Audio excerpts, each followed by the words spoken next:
Hello everyone, I am doctor Priyanka और आज हम बात करने वाले हैं उन पेशेंट्स के बारे में जिनको बॉडी के अपर पार्ट्स और मिडल पार्ट्स में बीमारियां हैं। जैसे जो अस्थमा के पेशेंट हैं, जिनको सांस लेने में तकलीफ़ होती है, छाती में भारीपन रहता है, या फिर जिन्हें बहुत ज़्यादा एसिडिटी की प्रॉब्लम है, जिनका डाइजेस्टिव सिस्टम प्रॉपर वर्क नहीं कर रहा है, खाना खाने के तुरंत बाद मोशन होते हैं, जिनको पेट में भारीपन महसूस होता है या बहुत ज़्यादा गैस रहती है, जो क्रोनिक कॉन्स्टिपेशन के पेशेंट्स हैं, जिनको फेस पे बहुत ज़्यादा एक्ने हो गए हैं या और कोई स्किन डिजीज़ हो गई है, जिनको मुख से दुर्गंध आती है, गले में लंबे समय से दर्द है और कान बहता है, या फिर जो हाई बीपी के पेशेंट हैं।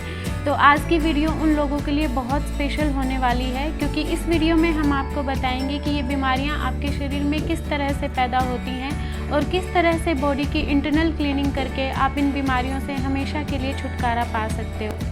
हमारे शरीर के ऊपरी हिस्से में कफ दोष का स्थान रहता है और बीच के हिस्से में पित्त दोष का स्थान रहता है। ऐसा खाना जो हमारी हेल्थ के लिए अच्छा नहीं है या जो जंक फूड है, अगर हम ऐसा खाना खाते हैं तो वो खाना हमारी फूड पाइप से होकर सबसे पहले हमारे स्टमक में पहुंचता है, यानी कि आमाशय में पहुंचता है, और आमाशय में मुख्य रूप से कफ दोष का स्थान माना गया है।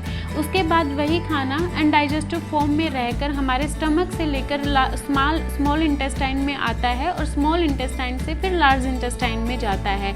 उसका अब्जॉर्प्शन अच्छे से नहीं हो पाता है और हमारे शरीर में बीमारियां पैदा करता है और पित्त और कफ दोष को बढ़ा देता है। और पित्त और कफ दोष के बढ़ने से शरीर में और भी कई प्रकार की बीमारियां पैदा करता है।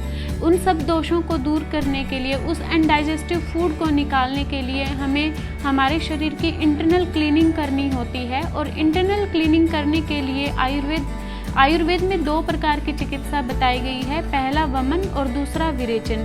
वमन का अर्थ होता है जो हमारे शरीर में बढ़े हुए दोष मल हैं, उनको हम अपने शरीर के ऊपरी मार्ग यानी कि मुख मार्ग से बाहर निकाल दें। और विरेचन का अर्थ होता है शरीर के बढ़े हुए दोष मलों को शरीर के गुदा मार्ग से बाहर निकाल देना।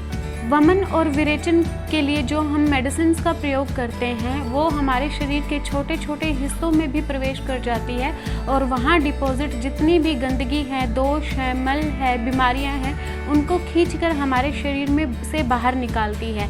अगर हम इन सब चीज़ों को शॉर्ट में समझें तो वमन में हम पेशेंट को वॉमिटिंग कराकर उसका ट्रीटमेंट करते हैं और विरेचन में पेशेंट को कुछ ऐसी मेडिसिन्स दी जाती है जिससे उससे लूज मोशन होते हैं और लूज मोशन के थ्रू उसके शरीर की क्लीनिंग होती है।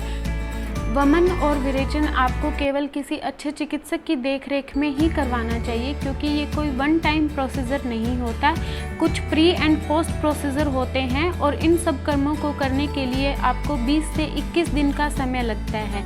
तो ये केवल आपको किसी अच्छे पंचकर्मा सेंटर में एक अच्छे चिकित्सक की देखरेख में ही करवाना चाहिए। लेकिन अगर किन्हीं कारणों की वजह से आप ये ट्रीटमेंट लेने में असमर्थ हैं तो कुछ मेडिसिन ऐसी हैं जो आपकी बॉडी के मिडल पार्ट्स की क्लीनिंग करके आपको काफ़ी बीमारियों से राहत दिला सकती है।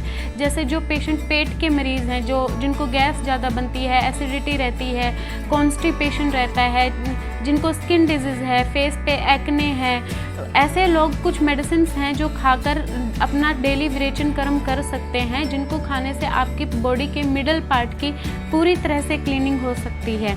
आप डेली रात को 3 ग्राम त्रिफला चूर्ण या पंचकार चूर्ण ले सकते हैं। कैस्टर ऑयल यानी कि एरंडी का तेल भी एक बहुत अच्छा लेग्जेटिव माना जाता है, जो आपकी बॉडी के छोटे छोटे पार्ट्स के अंदर एंटर करके आपकी बॉडी की पूरी तरह से इंटरनल क्लीनिंग करता है। वमन और विरेचन का आयुर्वेद चिकित्सा में बहुत ज़्यादा महत्व है। पुराने समय में जब कोई पॉइजन का पेशेंट होता था तो उसका ट्रीटमेंट भी पेशेंट को वमन और विरेचन कराकर किया जाता था। और हाइपरटेंशन के पेशेंट में भी विरेचन बहुत लाभकारी है। तो जो हाइपरटेंशन या हाई बीपी के पेशेंट है वो भी इन दवाओं का रेगुलर सेवन कर सकते हैं। अब हम बात करेंगे कि ये कर्म किन लोगों को नहीं कराना चाहिए। बच्चों में, बूढ़ों में, या जो गर्भवती महिलाएं हैं, या जो काफ़ी लंबे समय से किसी बीमारी से पीड़ित हैं और उनका शरीर काफ़ी कमज़ोर पड़ गया है, या जो हार्ट के पेशेंट हैं, उन लोगों को ये कर्म नहीं करवाना चाहिए। अगर आपकी भी कोई प्रॉब्लम इन बीमारियों के साथ कनेक्ट करती है तो आप भी ये सब टिप्स और ट्रीटमेंट फॉलो कर सकते हैं। लेकिन अगर आप अपनी कोई स्पेसिफिक बीमारी का सॉल्यूशन चाहते हैं तो आप मुझे इंस्टा पे DM कर सकते हैं या कमेंट सेक्शन में मेंशन कर सकते हैं।